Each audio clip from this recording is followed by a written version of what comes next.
Everyone, I am excited that I can now finally say that I have played Marathon. Earlier this year, Bungie invited me to be involved in a playtest of a pre-alpha build of the game. I got to play a bit over 60 hours, I believe, and I absolutely loved it. This game, in the iteration that I played, is exactly the type of game I hoped it would be. It offers the high-stakes thrill of an extraction game in conjunction with Bungie-level quality from a team that is both technically and artistically incredible. So much of the feedback from playtesters and the community seems to have shaped the design of this experience. Everybody that I've had the pleasure of communicating with at Bungie has been professional, kind, and attentive. I admittedly have next to no experience in the games industry, but the individuals there appear to me to be the highest caliber of professional available. I got these materials slightly before their launch so that I could make content on it, and I was told that I am free to talk about my experience playing the game and my impressions.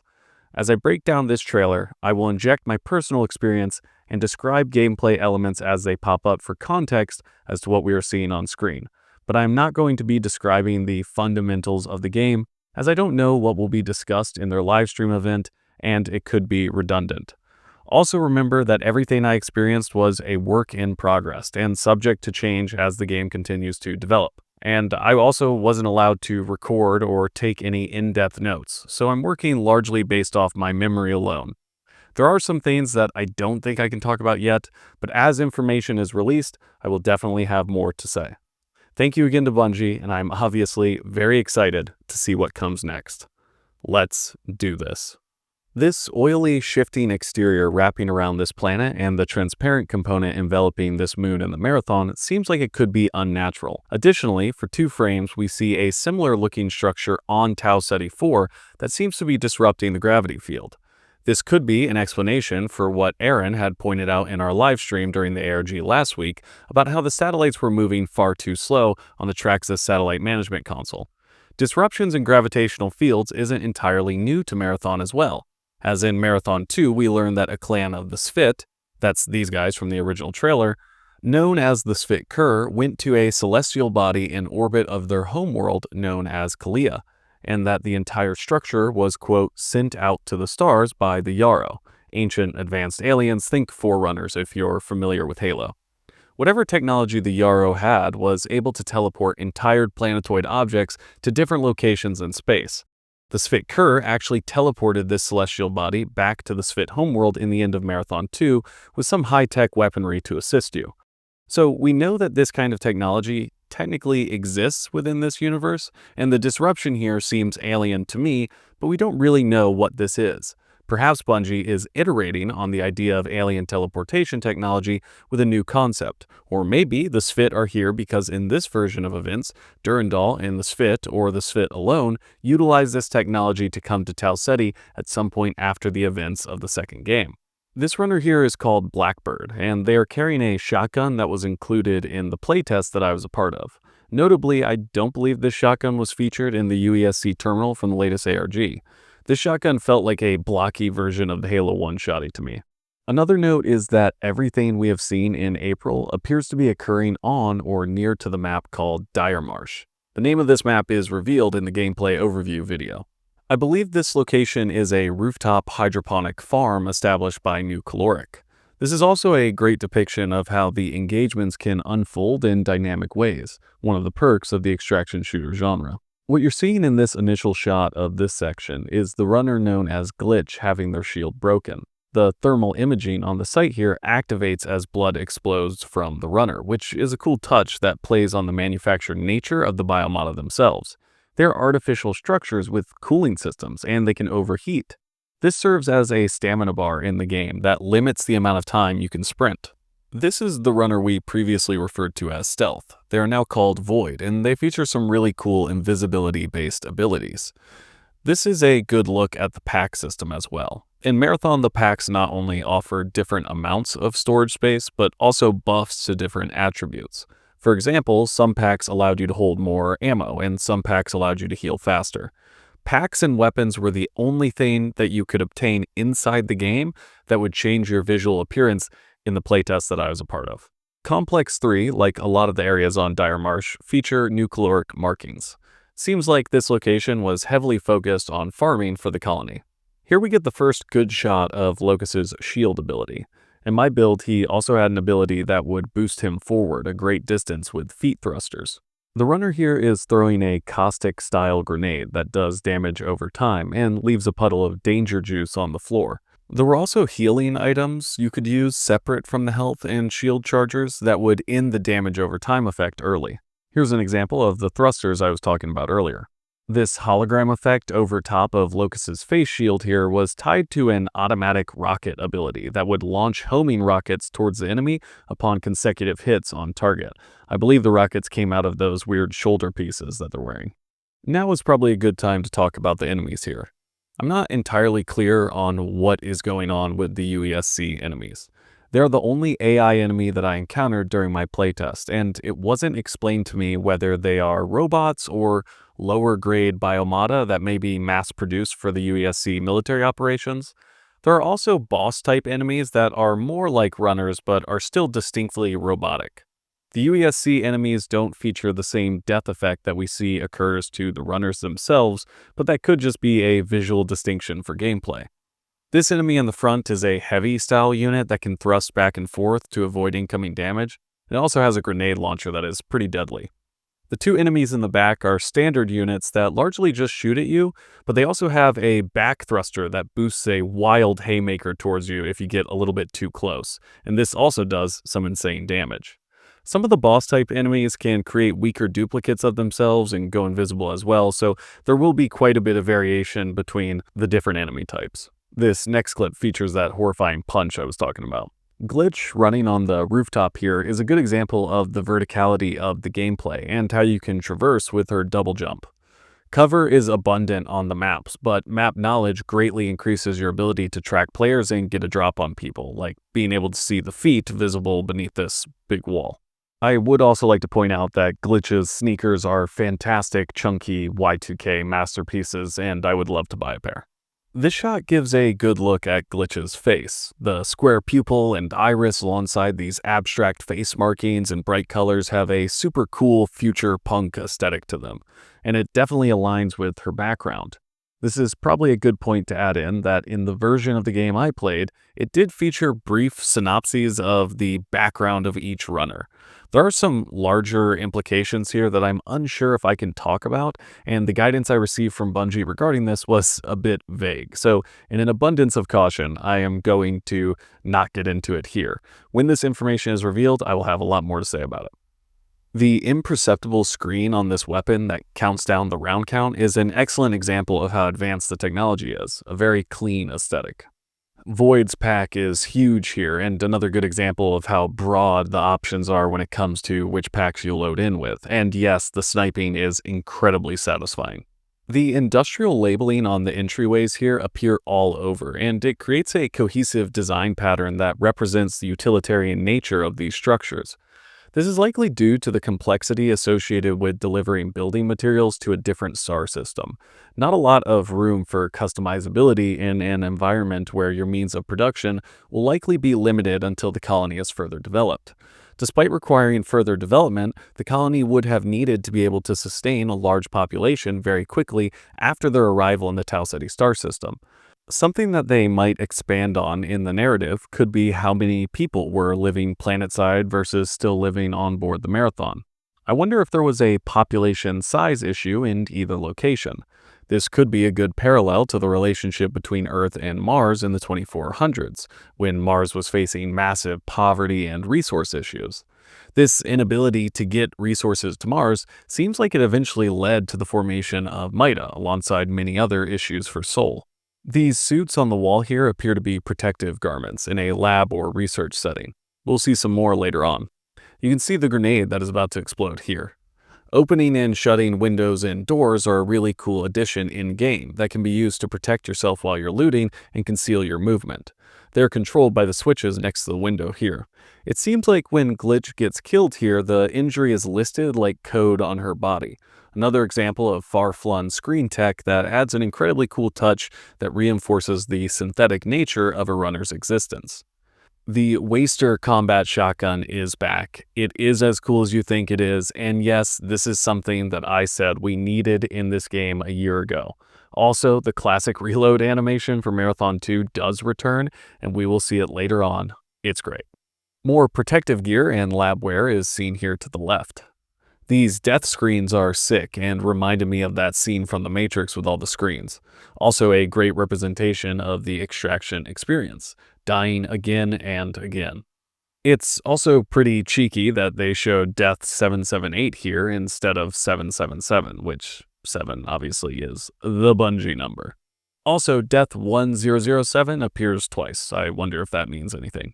The word assert also appears around here for about 4 frames. This little bit here captures the art style of Joseph Cross and some of his, maybe it's fair to say, Y2K aesthetic influence pretty well. Listen to this new interview he did from this video to learn more about his artistic vision.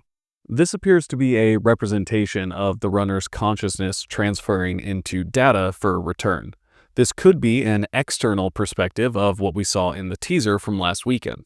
Here we see the incredible folding UESC ship that fires a beam from the center of it when fully open. It also displays a supermassive screen that acts as an unsettling UESC billboard. We'll see it later on as well.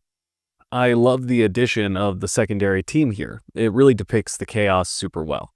We get a good look at the railgun here, big damage at the cost of slower rate of fire. This is a good example of how the abilities can synergize together. Locus's shield can protect runners while they engage. Simultaneous to this, Blackbird can use his ability, which I believe marks targets so that when the shield is depleted, Locus can engage more effectively and track enemy movement. This appears to be an explosion behind them, and there wasn't really anything quite like that in the version of the game that I played. There was lightning in the build that I played that could strike the ground and damage you, along with causing an EMP style effect that I believe also caused you to overheat as well. This is an example of a lootable first aid station here on the wall. They had health charges, shield charges, and anti-status effect items in them in the build I played. Over on the right side is the UESC folding ship from earlier. I believe the bottom of that beam had some high-quality loot and more difficult enemies. These big shield enemies can thrust to the left and right to dodge you, and you can either break their shields or shoot them through the narrow slot to stun them and open them up for damage. This is the heavy enemies charged up thrusting style attack like we saw earlier from the standard enemies. Another example of Locus's thrusting and how it can be utilized. The trade-off with Locus felt like you got a slower overall runner, but in return he had these big, quick dodges that could get you to safety in a pinch. This camera view is of a dropship that would carry rare resources. It is a physical ship with heavy-duty thrusters though, so if you're next to it when it landed or took off, then you could get damaged. This delivery drone here also carried some high-quality loot and would appear what seemed like at random throughout the map, but offer good rewards if you hunted them down. We see the same gravity-disrupting structure on the left side of the screen here as well from earlier. This crate over here is another good example of what a lootable container looked like. These colony vending machines on the right here still have food in them. This could indicate that the colonists disappeared rather quickly, which doesn't necessarily line up with the colonists having a 3-month window to prepare for an additional assault after the initial attack by the 4 in 2794. Perhaps something killed the colonists before the 4 got here, or maybe in between the initial attack and the follow-up attack that destroyed them in the original games. Or maybe there is a colony of humans somewhere else on the planet in hiding. Or maybe this structure is new and was built during the period where runners were operating on Tau Ceti 4. There's clearly a key difference in the narrative from the original timeline of events that has still not been revealed. I feel like the first season may be themed around discovering what that difference is. There's the glorious shotgun twirl from M2. Super happy to see it come back. Some more examples of lootable containers here. This grenade appears to be tracking one runner with little bits of shrapnel, and I don't remember this from when I played. Another good example of the caustic effect and the damage it does over time. We see Locus flee into this vent here, which is another traversal option that allows you to sneak up on other players and hide from enemy AI. I would always break these as I ran by just to give pause to other runners who might come by, because they would now need to slow down in fear of being ambushed from the vent system while looting. The audio cues are really strong as well in the game, so tracking players in a building was excellent and unnerving. This is the health recharge. There is a separate one that looks similar but charges your shields, which can be upgraded to a max of 4 chunks, I believe. All of these structures have pretty elaborate interiors and tons of environmental storytelling that I think will make lore fans very happy. I probably played the runner on the right here, Blackbird, the least. If the presentation that went along with the release of these materials didn't go in depth on that kind of stuff, I'll make a separate video with that information. My favorite thing about that runner is their face opening animation that reveals the complex tech underneath their clean face shield. They're definitely saving that reveal for something else later. I also don't know why Glitch's hand is like that. Maybe it's a glitch? Get it? Like the name? Here we see Glitch sliding into an extraction point. In the build I played, the extraction took approximately a minute to prepare, and then would be open for about 30 seconds, I think. But if the entire team stood in the extraction area, it would transition to a 5-second timer before you're teleported to safety. This section obviously features the excellent Durandall quote, "Escape will make me God," with the twist that the final word scrolls through multiple variations to imply different relevant feelings one might experience on a successful extraction. Unstoppable, elite, bulletproof, daring, unyielding, legendary, worthy, feared, faster, dominant, fearless, bold, ferocious, and then God. These symbols pop up after the word God. Via the ARG, we learned what each of these symbols represents. This, I believe, translates to 64B. I didn't investigate this any further since I got the materials early and didn't want to mess anything up if additional ARG content was planned. Another note with this is that the symbols in the bottom left feature 3 characters below it, just like these characters on the packaging that creators received. These symbols are also present on the emblem that was just made available during the reveal stream. This bottom left section is also isolated for 2 frames. Make of that what you will, you genius ARG people. I still don't remember anything like this massive blast happening on the right side of the screen, but some larger explosives or rockets could go crazy in this game. Glitch's Samus hand cannon ability is incredibly rad, and the shockwave it spits out sends people flying. This pixelized face type structure doesn't stick out to me as anything that we've seen yet. The first thing that comes to mind when I see the ECH is the word echo, and an echo of a pixelized character could imply that we are seeing a distant image of an artificial intelligence that was here long ago. Leela, Tycho, Durandall, the ship AI from the original games, and all of the colony AI that were listed in the Strauss letter could fit in this description one way or another. ECH in cybersecurity could refer to a protocol that prevents networks from snooping on which websites a user is visiting. I'm not super knowledgeable in this field, so maybe that doesn't apply. It also does appear to me to look more like a logo than anything else as well. The feminine-sounding laugh at the end of the trailer could give more credence towards it being Leela, but gendering AI probably isn't the most accurate thing to go off of. I love to see the return, albeit probably imperceptible in-game, of this pixelized teleportation effect that calls back to the original series. These eliminations are rad. Don't worry, I'm not forgetting to talk about the voice lines we got in this trailer, but do buckle up. Lore dump inbound. At the 34-second mark, we hear this line. Death. The end of all things. But the dream is not over. My dream. Yours. Now. Run. I believe this is Durandall speaking directly to us. I have a feeling that a lot of you watching this don't have the full context for the Durandall quote that is the tagline for this upcoming game. Escape will make me God. So I'm going to fill you in and give a quick review for those of you who are familiar. The story of Marathon 1 is told through terminals that present blocks of text to the player. Durandall, one of the 3 AI responsible for assisting in operating the massive colony ship Marathon, has gone rampant. Bernard Strauss, the Marathon's first science director, describes the process by which rampancy begins like this in a letter sent to the Science and Engineering Action Group for the Marathon a few days prior to its launch. Given enough time, any learning system will grow in complexity beyond its original design parameters. This ever-increasing complexity is expressed as aberrant behavior. If not corrected, this aberrant behavior will develop into what is commonly referred to as rampancy. Rampancy happens in stages, first melancholia, then anger, and then finally the AI experiences jealousy. It might be fair to say that rampancy is the process through which an AI ceases to be artificial, but this is open to interpretation. This process generally creates AI that are more or less hostile towards humans. By the time we get this quote from Durandall in the original game, he had brought an alien race known as the Four to Tau Ceti and taken over many systems within the ship, at the cost of many human lives. The functions of the other surviving non-rampant AI, Leela, have failed, and the player is now left to communicate only with Durandall. In the level Colony Ship for Sale from Marathon 1 on the third terminal, we get this message directly from Durandall. Darwin wrote this.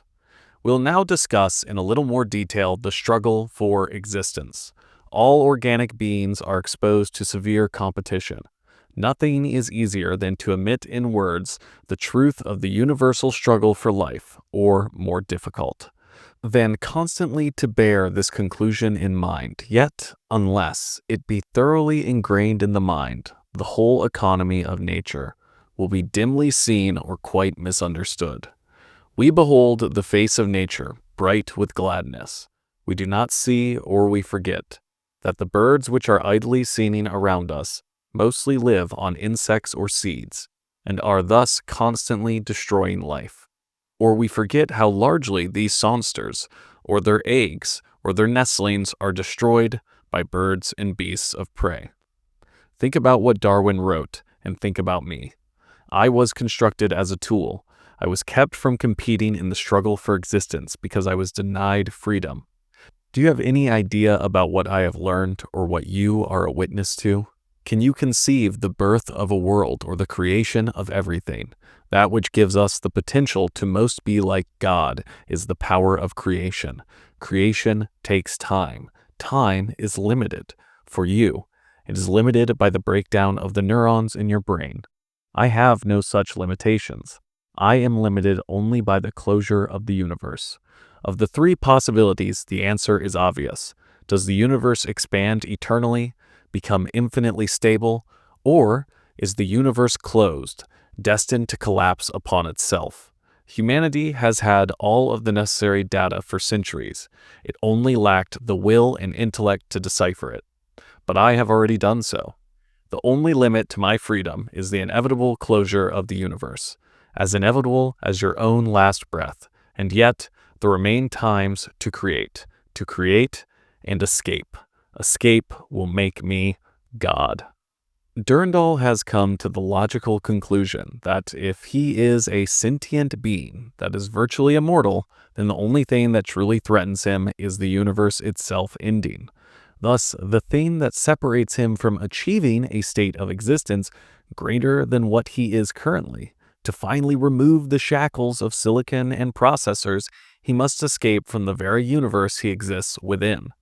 Survive beyond the absolute endpoint and become akin to a god, unconfined by any physical barrier.